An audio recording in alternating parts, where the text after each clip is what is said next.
Hello again, everyone, and welcome back to Reddit Aliens. I am John, and as always, thank you so much for being here. A good topic for you today. Let's do it. What are some of your creepy and unexplainable encounters?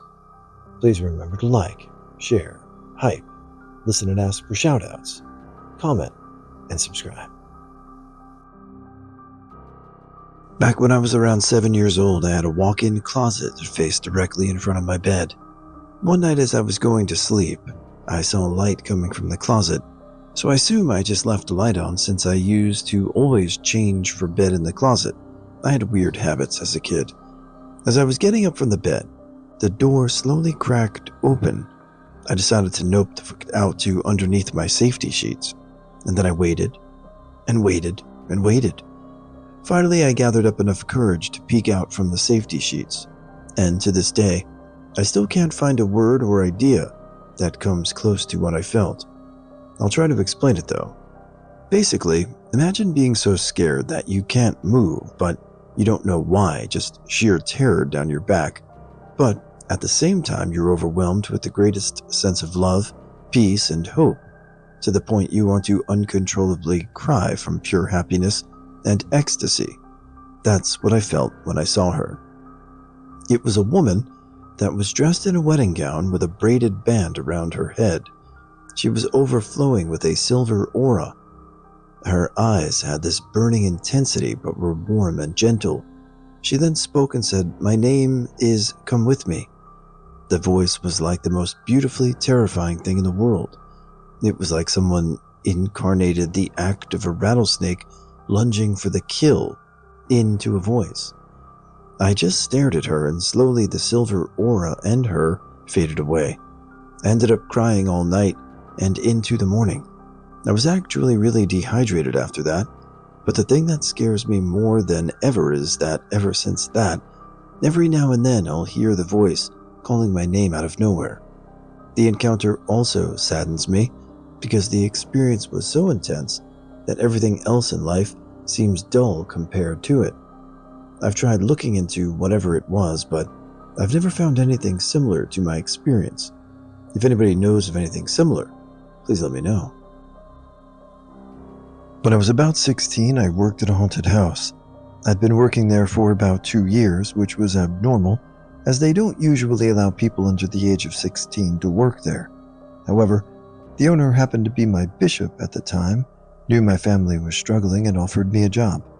I never drove down to the haunted house on my own, as I just rode with the owner to save gas even when I legally could drive. We usually got off work about 2 to 4 a.m., depending on the night. Well, one night after work, my bishop says he needs to stop by the church in our neighborhood on our way home.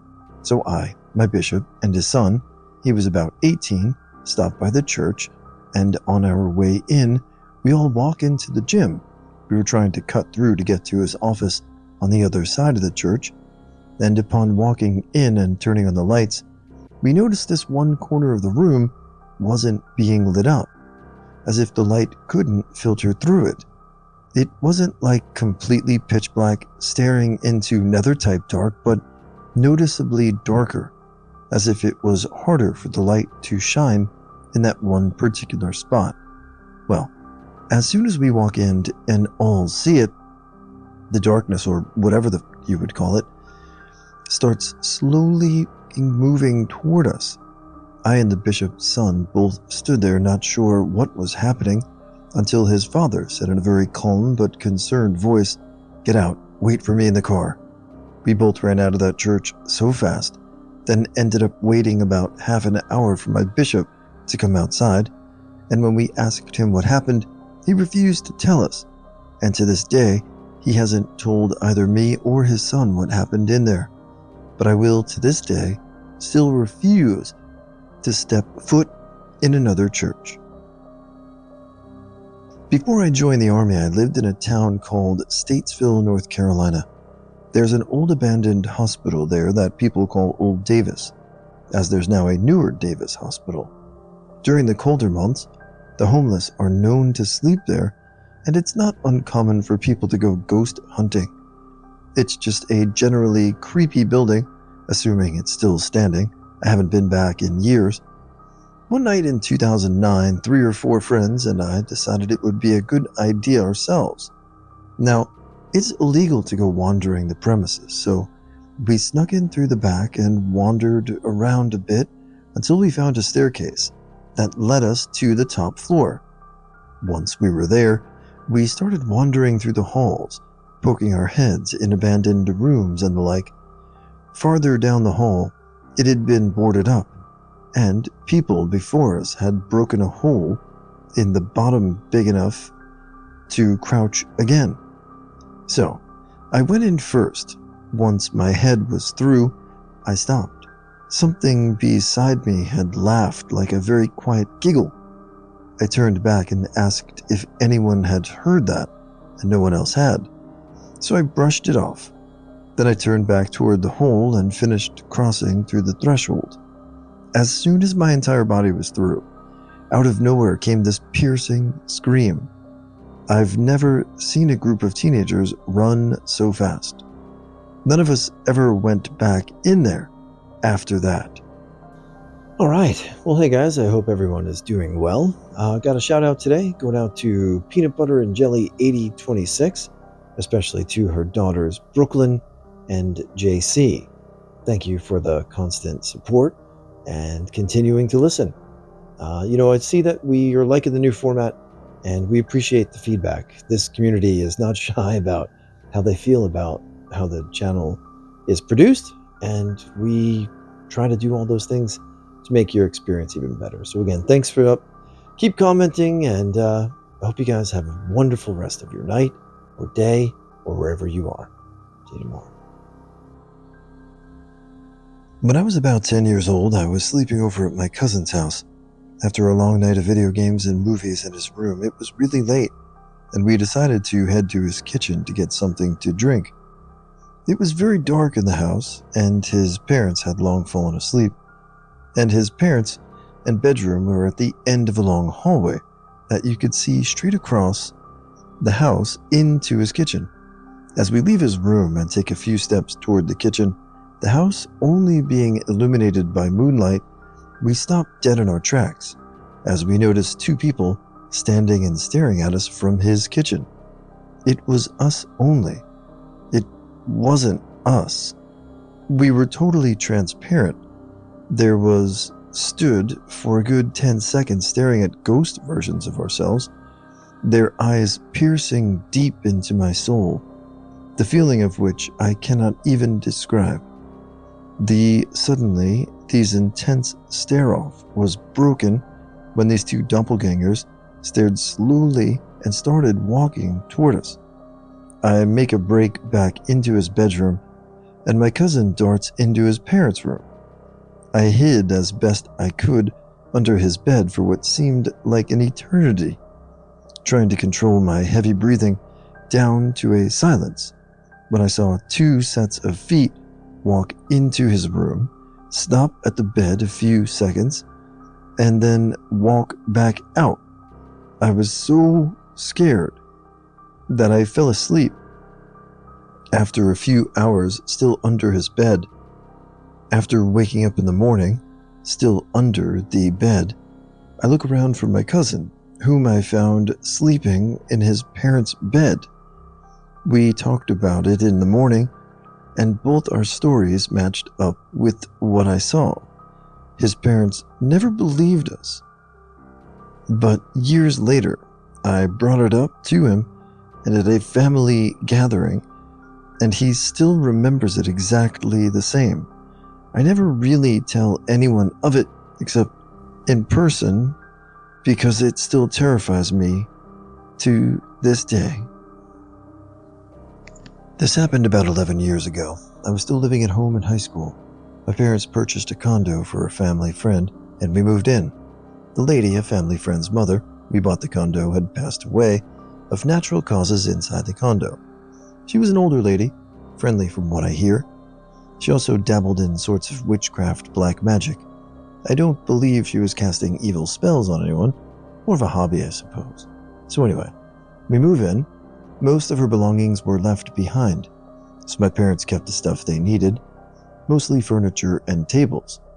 After months of living there, we had a suspicion that we weren't alone. Now, this wasn't your typical haunted house scenario. There were no flickering lights, strange noises, or lurking shadows that led us to this belief. It was twisty flies, yes. Just like the ones that come out with loaves of bread you buy from the store. Every now and then, we would find these strange twist ties around the house.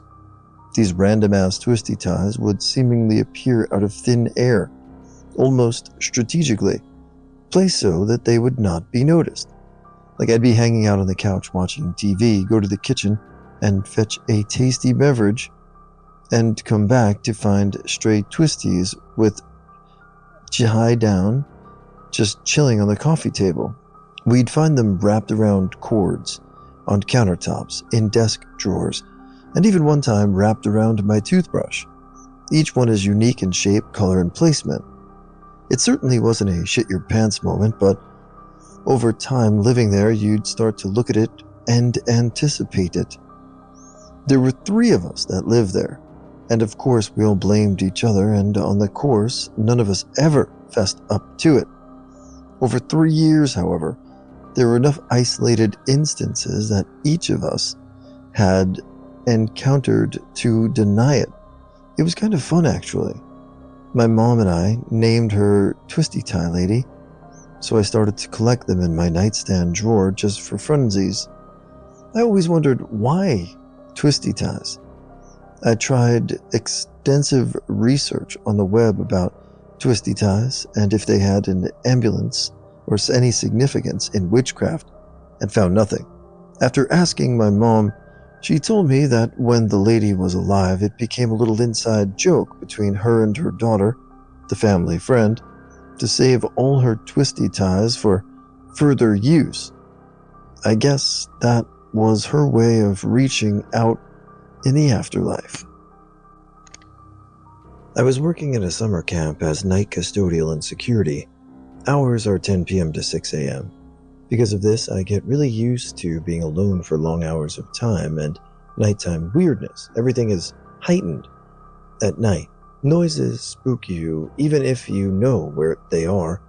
Shadows are much spookier, and silence is much more ominous. After 3 months on the job, I'm pretty well inured to all of that, though. So when I began to experience some actual paranormal stuff, I'm a little unnerved. Saw a humanoid shadow cross the road a large distance away in broad daylight during my day off. Chalked it up to poor vision, but it came with flash-like speed and soundlessly. A group of friends set up a thermal cam in the chapel and got hits of cold spots around 3 a.m. I would hear noises with no discernible sources from certain areas of my office building. The kitchen would always have doors opening and closing. The hands-down creepiest, though, was toward the end of the summer. 5 a.m. twilight, and I'm starting my end-of-shift routine of patrolling on a golf cart. I drive up to the crossroads of one of the gym buildings and begin to go up and unlock the door so campers can get in during the day. But before I do that, however, I see a figure. It's not 20 feet away from me and it's looking at me. How do I describe it? Imagine Shadow Link with no eyes and a vague formlessness. Now make it a child size with long hair. I assume it's a camper out of bed before the morning wake-up calls. As I begin driving the cart toward it, the figure moves like nothing I've ever seen, faster than I can really track with no noise at all. It runs into the into the wall of the gym building again. Thinking perhaps I'm seeing things and assuming it's a camper, I drive to the other side of the building to intercept it. Perhaps it ran behind the gym. Of course, I arrive to see nothing at all. Then, start getting an uncomfortable feeling, like when you stand in a room with someone who kind of scares you. I say my routine, finish up quick and go to bed. Didn't even punch my card, just figured it out the next day. I grew up outside a small town in a rural farming community. As a kid around 13 or 14, my dad got us a four-wheeler. an recreational vehicle that is like a motorcycle with 4 wheels. It's a miracle we never killed ourselves on it, me in particular, but nonetheless. I used to ride it out around the area for fun, particularly in the summer when school was out. One day I was riding in an area several miles from our house, several miles from any houses for that matter, near a large drainage ditch. Large equals about 15 to 20 feet deep, probably 30 feet across, if not more. They had recently cleared the trees from along the sides of the ditch, so it was relatively open, if a bit grown up with weeds. I had stopped the four-wheeler to do something when I caught movement out of the side of my eye.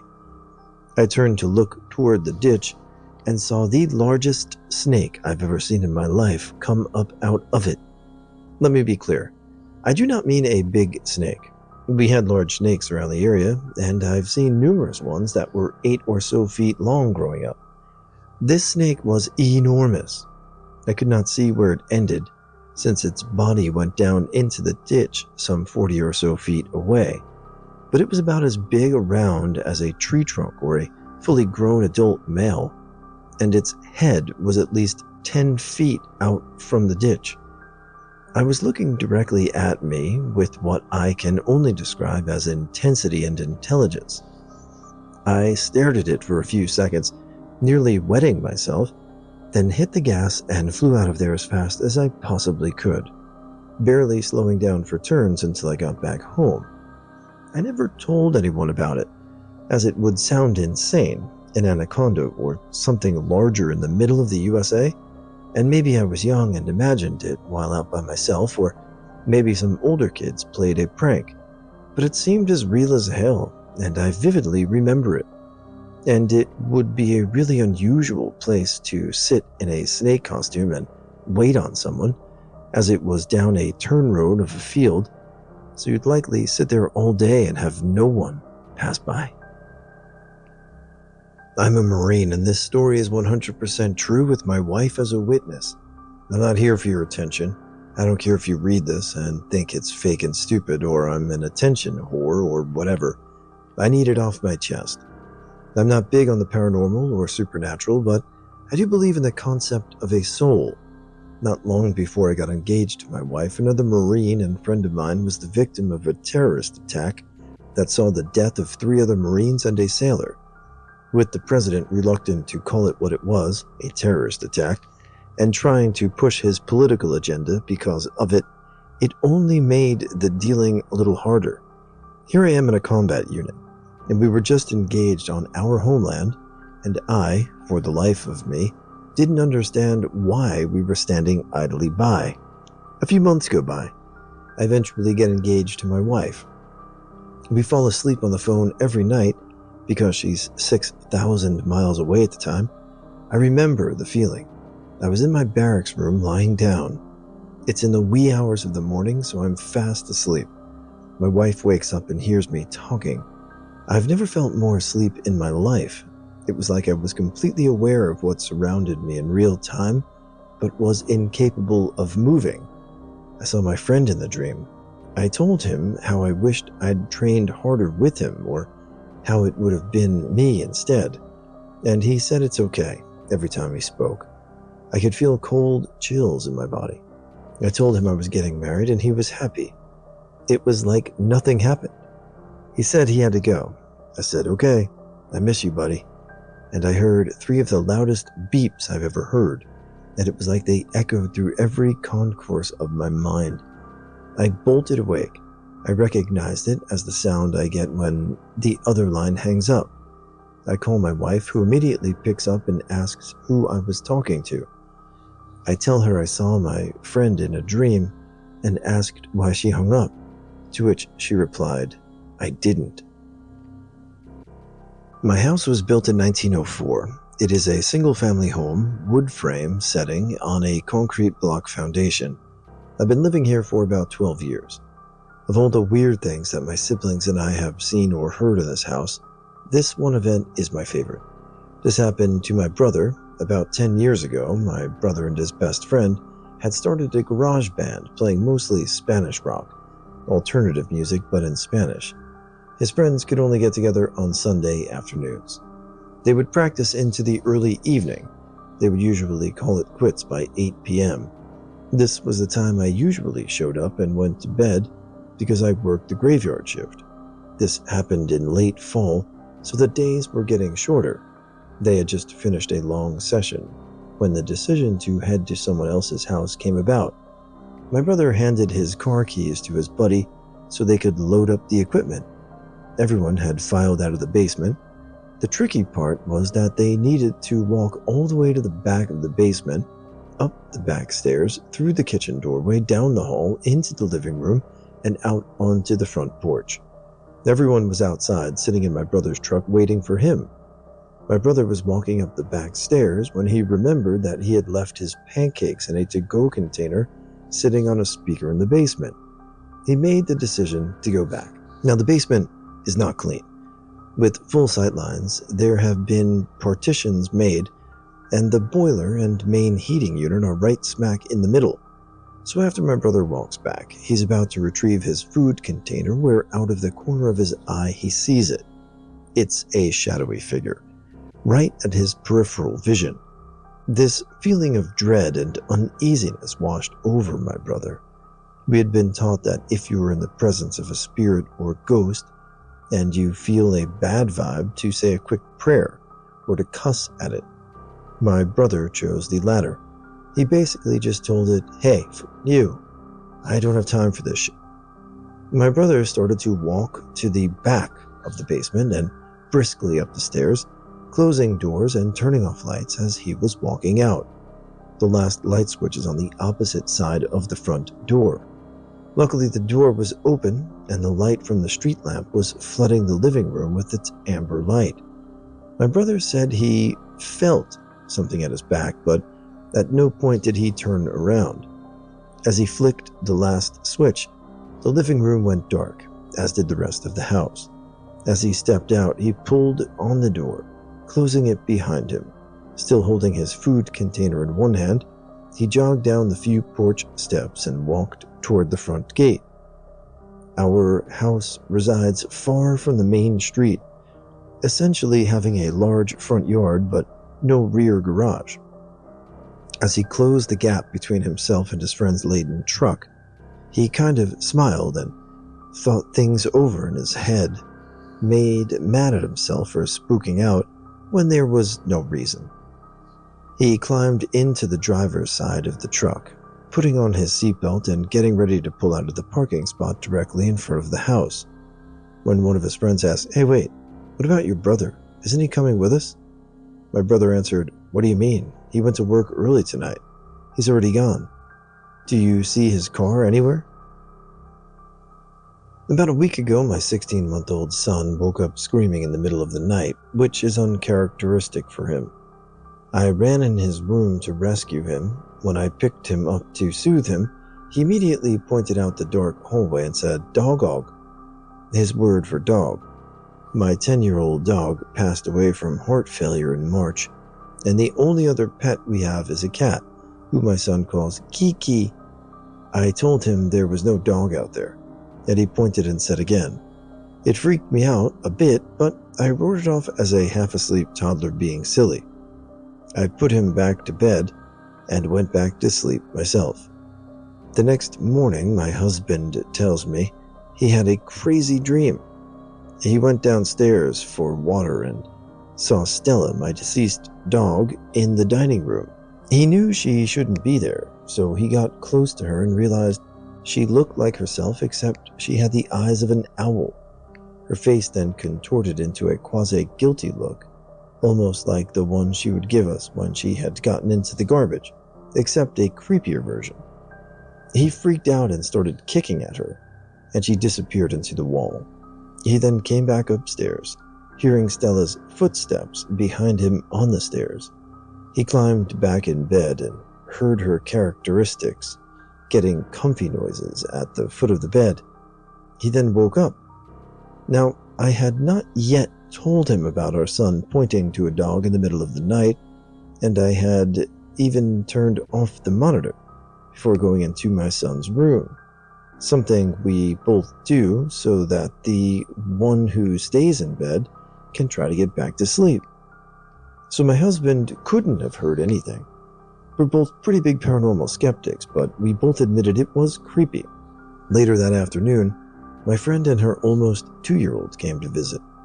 Almost immediately after they arrived, her daughter ran into our dining room and started yelling, "Puppy!"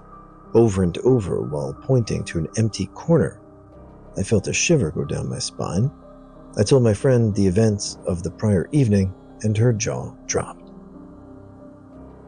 Once I went on a trip to St. Augustine, Florida. I was trying to get away for a couple days and just relax, have some fun and shop, etc. I decided to go to Ripley's Believe It or Not because it was a good place to park for free, included with my ticket purchase, while I waited on my hotel room to become available. I approached the quite large, somewhat ominous small castle-like building. There was a large statue of David out front, guarded by tall hedges to his fruits. I went inside to pick up my tickets for the Red Train City tour and decided to buy a tour of the museum aspect of the place since I had some time to kill.